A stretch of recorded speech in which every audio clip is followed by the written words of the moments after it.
A ver, a todos nos ha pasado alguna vez que le confiaste algo tuyo a alguien y te lo devolvieron dañado. O peor aún, no te lo devolvieron. Jesús contó una historia de exactamente eso.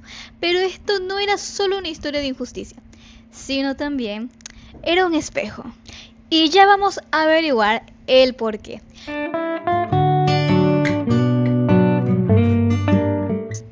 Así que quiero verte con la Biblia en la mano, porque aquí vamos a leer Biblia. Nada de que yo le voy a narrar la historia, no. Biblia. Dice Marcos capítulo 12 del 1 al 11. Un hombre plantó una viña, la cercó de vallado, cavó un lagar, edificó una torre y la arrendó a unos labradores y se fue lejos. Y a su tiempo envió un siervo a los labradores para que recibiese de estos del fruto de la viña. Mas ellos, tomándole, le golpearon y le enviaron con las manos vacías. Volvió a enviarles otro siervo, pero apedreándole, le hirieron en la cabeza y también le enviaron afrentado. Volvió a enviar otro, y a este mataron, y a otros muchos, golpeando a unos y matando a otros. Por último, teniendo aún un hijo suyo, amado, le envió también a ellos diciendo: tendrán respeto a mi hijo. Mas aquellos labradores dijeron entre sí: este es el heredero, venid y matémosle, y la heredad será nuestra. Y tomándole, le mataron, y le echaron fuera de la viña. En mi pueblito dirían: cuando el gato se va, los ratones hacen fiesta. Así que primero entremos en contexto. Para entender esta parábola es necesario que tengas presente este punto en todo el video.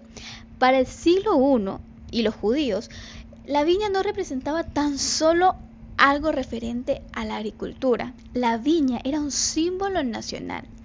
Israel se veía a sí mismo como la viña plantada por Dios. Era una forma de hablar en cuanto al pacto que Dios tenía con su pueblo. Y esto lo encontramos en Isaías 5, versículo 1. Dice lo siguiente: ahora cantaré por mi amado el cantar de mi amado a su viña. Tenía mi amado una viña en una ladera fértil. En este capítulo nos damos cuenta que se refiere a Israel como una viña a la cual se le dio un cuidado y se esperaba obtener un buen fruto. Pero no fue así. Entonces cuando Jesús le dice: oye, un hombre plantó una viña. Es que sí entendí la referencia. Y aquí va uno de los datos más importantes de la parábola, y es que esta no se dice justamente a principios de su ministerio, sino lo hace luego de la entrada triunfal, la limpieza del templo y los entrenamientos a los líderes religiosos. Es decir, aquí el tono de la parábola es mucho más confrontativo. Pero antes, ¿quiénes eran estos líderes religiosos? Aquí vamos a hablar de dos: los fariseos y los saduceos. Vamos a hablar del primer grupo, los fariseos. ¿Quiénes eran? Y aunque solemos asociarlos con algo negativo, es necesario que entendamos que al principio realmente surge como algo muy bueno, positivo.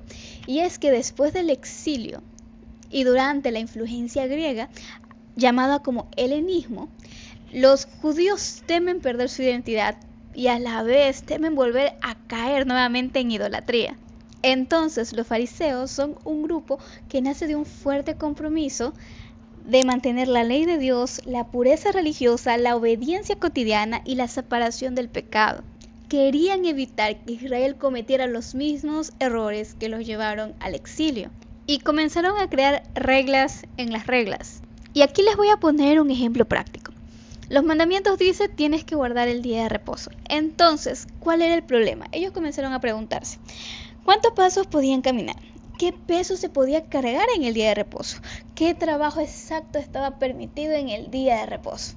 Y esto cambia totalmente el enfoque. Lo que dije es un ejemplo, por si acaso.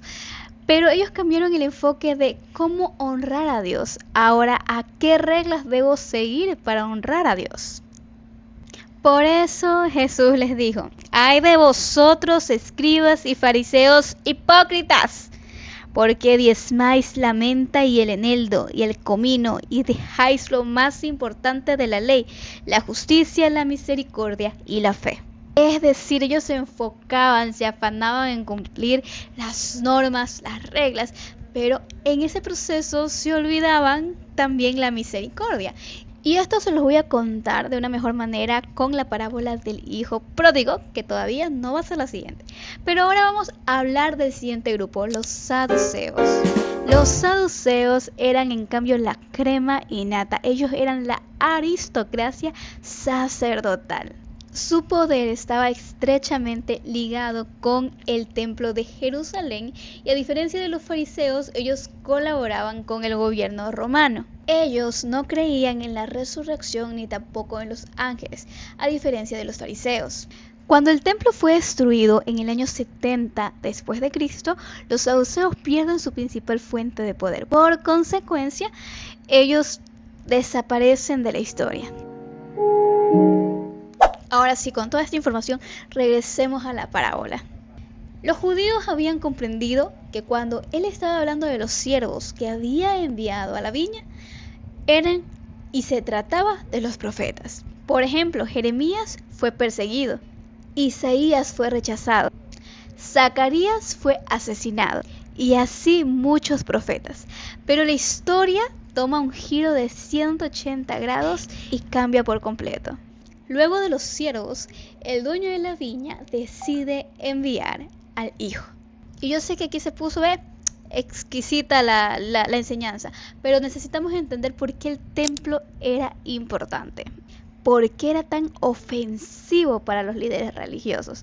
Y es que en el siglo I, el templo no era simplemente un lugar de reunión, sino era un lugar donde habitaba la presencia de Dios, era el centro de los sacrificios, era el centro de las fiestas religiosas, era el símbolo de la relación de Dios con Israel y era el lugar donde ejercían autoridad sacerdotes y líderes religiosos. En pocas palabras, Israel era la viña, pero el centro visible de esa viña era el templo.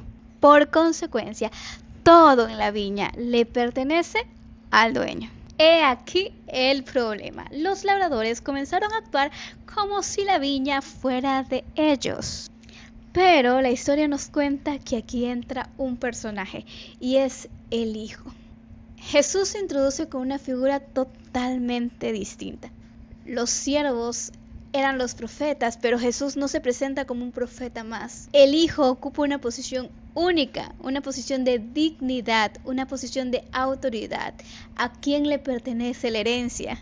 Pero los labradores dicen: este es el heredero, venid, matémosle y apoderémonos de la heredad. Jesús está afirmando que no es un mensajero más enviado por Dios. Él es el hijo del dueño de la viña. Aquí la pregunta ya no es ¿qué harán con los profetas?, sino ¿qué harán con el hijo? ¿Recuerdas lo que te dije antes? Esta parábola se encuentra ubicada en los últimos días del ministerio terrenal de Jesús, después de la entrada triunfal en Jerusalén. Por lo tanto, los líderes todavía no lo saben, pero están a punto, a casi nada, de cumplir esta parábola. Los labradores dijeron: este es el heredero, venid, matémosle. Y pocos días después, Jesús es entregado, es vituperado, es rechazado por las autoridades religiosas y crucificado. Lo que parecía una historia de una viña, en realidad era una profecía en cuanto a la muerte de Jesús, sufriendo una de las muertes más humillantes, vergonzosas, que ha existido y que existe. Y finalmente no podemos concluir este estudio sin entender cuál es la visión que le brinda cada evangelio a esta parábola, porque exactamente esta se encuentra en los 3 evangelios, en Mateo, en Marcos y en Lucas. Escribe en la cajita de comentarios qué nombre se les da a estos 3 evangelios y el por qué. Esto es lección. En Mateo se especifican detalles en cuanto al rechazo de los siervos y el asesinato del hijo, y son los mismos líderes quienes anuncian la sentencia del actuar de estos hombres. Por eso el texto dice: a los malos destruirá sin misericordia y arrendará su viña a otros labradores que le paguen el fruto a su tiempo. Marcos, en cambio, incluye casi una descripción completa de Isaías 5.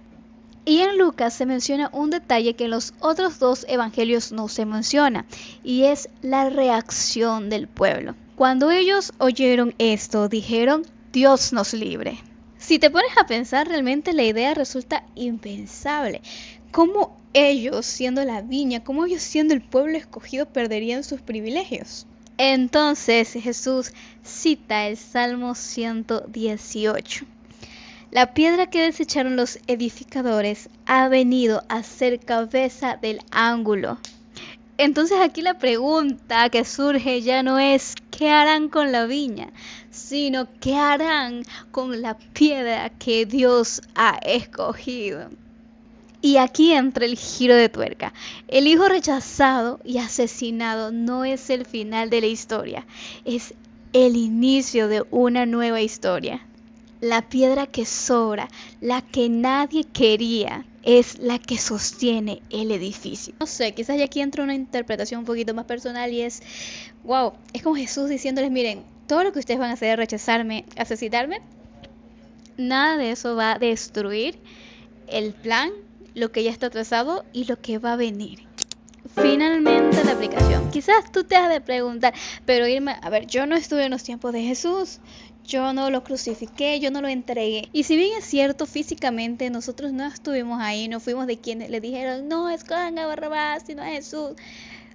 La realidad es la siguiente: Jesús fue el Cordero inmolado y perfecto que pagó el precio para que hoy tú tengas acceso al Padre. La salvación fue dada por gracia por este hombre que se entregó siendo justo y murió por ti, por mí y por todos siendo injustos. Además, los fariseos y los saduceos funcionan como una advertencia. Podemos empezar amando la verdad, pero en el camino terminamos desviándonos de esta verdad que es Cristo. Los líderes religiosos conocían del Mesías, esperaban al Mesías, pero muchos cuando tuvieron al Mesías enfrente no lo vieron.